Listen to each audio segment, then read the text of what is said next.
Bonjour à tous, ici Kevin Mansbourg pour la chaîne Tuto Première. Aujourd'hui, je vais vous apprendre une technique pour pouvoir exporter vos objets graphiques essentiels directement d'After Effects sur Premiere Pro.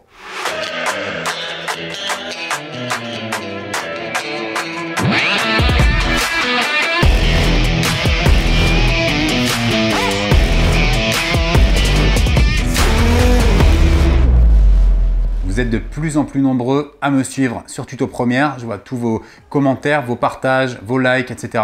Franchement, ça fait vraiment plaisir. Donc encore merci d'être là. Vous vous êtes peut-être souvent posé la question comment passer d'After Effects à Premiere Pro. C'est-à-dire que si vous avez réalisé une superbe animation sur After Effects, comment la mettre sur Adobe Premiere Pro et pouvoir la modifier. C'est le but de cette formation. Je vais vous enseigner comment, grâce aux objets graphiques essentiels, vous pouvez faire une superbe animation sur After Effects et pouvoir la paramétrer intégralement sur Premiere Pro. Ce tuto s'adresse à un public intermédiaire. Vous devez absolument maîtriser le logiciel After Effects pour pouvoir le suivre. Alors pour ceux qui désirent se former intégralement au logiciel After Effects, sachez que je propose une formation complète de A à Z spéciale pour les débutants. Je vous ai mis le lien dans la description. Pour réaliser ce tutoriel, je vous ai mis comme d'habitude les ressources téléchargeables. Si cette vidéo vous a plu, n'hésitez pas à mettre un petit pouce bleu.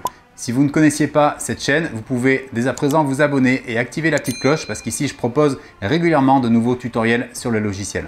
Nous allons voir à présent comment exporter vos animations. Ici on a pris un lower third. Alors on va voir comment le paramétrer pour pouvoir l'exporter sur Adobe Premiere Pro afin qu'on puisse modifier sur Adobe Premiere ici peut-être la couleur, la typo, la taille du trait ici qui est juste en dessous. Donc pour faire ça, on va venir ici dans Fenêtre et activer Objet graphique essentiel. Vous avez maintenant une nouvelle fenêtre qui s'est ouverte ici, qui ressemble à la fenêtre d'objets graphiques essentiels sur Premiere Pro. Et à partir de là, on va pouvoir venir paramétrer notre animation de texte pour pouvoir l'éditer facilement sur Premiere Pro. Alors la première chose à faire, ça va être ici de définir quelle composition vous voulez éditer. Ici, j'ai sélectionné la composition 2. Donc vous voyez ici dans Principal, je me suis mis sur composition 2. Vous pouvez changer le nom. Alors là, j'avais déjà préparé le nom. Je l'ai appelé Lower Third KM01. Vous pouvez mettre le nom que vous voulez pour la retrouver plus facilement. Et à partir de là, vous pouvez cliquer maintenant sur Propriétés prises en charge par Solo. Ça vous a ouvert toutes les propriétés que vous pouvez paramétrer pour les objets graphiques essentiels directement après dans Premiere Pro. Donc ce que vous allez faire maintenant, c'est venir glisser les paramètres à animer sur Premiere Pro directement à l'intérieur ici par glisser-déposer. Donc je vous montre un peu comment ça marche. Si on prend, donc je vais le mettre ici quand il est créé, voilà ici. Si on prend par exemple, vous voyez juste l'écriture Michael Douglas ici, on va venir localiser où elle se situe. Donc logiquement, elle était ici, vous voyez Michael Douglas, quand je double-clique, j'ai bien mon titre ici. Donc ce que vous pouvez faire, c'est texte source ici, qui est en fait l'endroit où vous pouvez taper votre texte. Vous le glissez ici directement et vous tapez nom, prénom. Et en fait, vous saurez sur Adobe Premiere Pro que dans nom, prénom, c'est pour modifier Michael Douglas. Et vous n'aurez plus qu'à le modifier directement sur l'autre logiciel et ça va faire la transformation en temps réel. Pareil pour Digital VFX, on va le localiser, donc il est juste en dessous. Digital VFX, je prends texte source, je fais exactement la même chose, je le glisse dans les objets graphiques essentiels et là je vais l'appeler fonction parce qu'il s'agit de la fonction de la personne. On va pouvoir modifier également la couleur, ça peut être sympa de modifier la couleur. Donc là pour la couleur, je vais la localiser, elle est dans Douglas ici. Alors petite particularité ici, vous voyez que j'ai mis le nom ici d'une couleur différente du prénom. Alors pour les objets graphiques essentiels, ça va être un petit peu différent parce que là, du coup, ça va être très compliqué pour récupérer ces deux couleurs-là sur Premiere Pro et pouvoir les paramétrer. Donc ce qu'on va faire, c'est ici déjà repartir sur du blanc. Donc je vais sélectionner la couleur blanche pour avoir une couleur unie. Et on va venir maintenant définir une couleur pour ce texte-là à partir des propriétés de texte directement ici dans le panneau composition. Donc pour faire ça, je vais cliquer ici au niveau de mon calque Michael Douglas. Je vais aller dans Animer et je vais ajouter couleur de fond et je sélectionne RGB. J'ai maintenant, vous voyez, la propriété de couleur qui est directement gérée ici, ce qui va me permettre de la glisser à l'intérieur à ce niveau-là. Donc ce que je peux faire, c'est resélectionner le orange. Je prends la pipette, je prends le orange ici. Je vais pouvoir maintenant, à partir de là, donc vous voyez que là c'est la couleur dans mon texte du haut, je vais le glisser ici et je vais marquer couleur nom prénom. Sur Adobe Premiere Pro, je pourrais ainsi modifier directement le nom et le prénom à partir de cette fonctionnalité.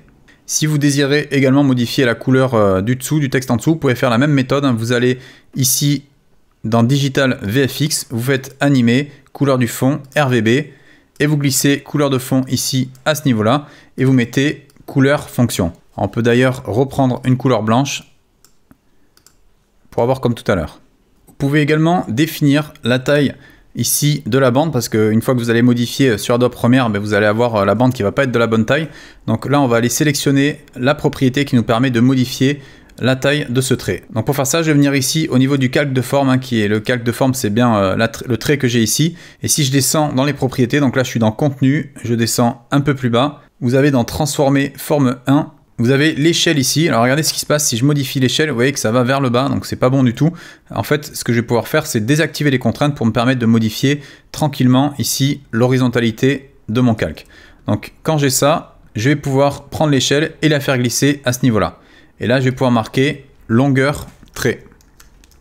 Comme ça, je saurai qu'il s'agit de la longueur du trait. Là, si je modifie, vous voyez que ça peut modifier facilement. Donc, je peux en gros changer mon nom, mon prénom, même le texte qui est en dessous et ajuster ensuite la taille du trait et ça pourra reproduire l'animation comme vous l'avez créé. Alors, une fois que vous avez tout paramétré, vous allez ici dans exporter le modèle d'animation graphique. Vous devez enregistrer votre projet. Vous faites enregistrer.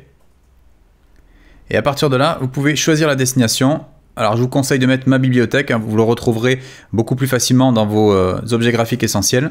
Et vous faites OK. Et je viens d'ouvrir Adobe Premiere Pro. Ici, j'utilise la version 2020.